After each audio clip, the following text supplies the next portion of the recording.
సునకమన్న రీతిలో ఇవాళ పెత్తనం చలాయిస్తున్నాడు ఈ రాష్ట్రంలో. ఓ పని చేద్దాం, లేదంటే ఇవాళ చంద్రబాబు నాయుడు గారు వేసిన బీజం హైదరాబాద్ లో ఐటీ అభివృద్ధి కానీ, సైబరాబాద్ కానీ, లేకపోతే ఈ గ్రీన్ఫీల్డ్ ఎయిర్పోర్ట్ కానివ్వండి, లేకపోతే ఫ్లైఓవర్లు కానివ్వండి, వీటిలన్నింటినీ మిగతా ప్రభుత్వాలు ఏమీ వాటి జోలికి వెళ్ళలేదు. అభివృద్ధి పదం, అభివృద్ధి అనేది జరుగుతూ ఉంటుంది. అది ఈ దేశంలో ఎక్కడైనా అభివృద్ధి జరుగుతుందంటే అది ఇక్కడ హైదరాబాద్.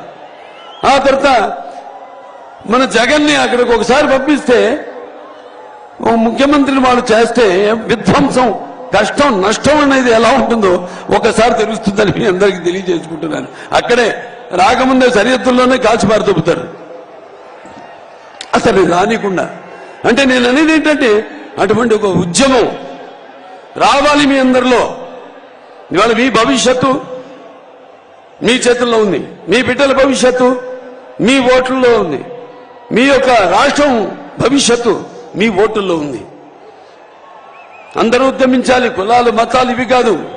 రక్తానికి జాతి లేదు, మాంసానికి మతం లేదు, చర్మానికి కులం లేదు, ఇవి కాదు మనకి కూడు పెట్టేవి. ఇవాళ అందరూ మన తెలుగు, మన ఆంధ్ర రాష్ట్రం వైపు చూసి అభియానాలు చేస్తున్నారు, నవ్వుతున్నారు. కొంతమంది అయితే చాలా మటుకు అసలు ఆంధ్ర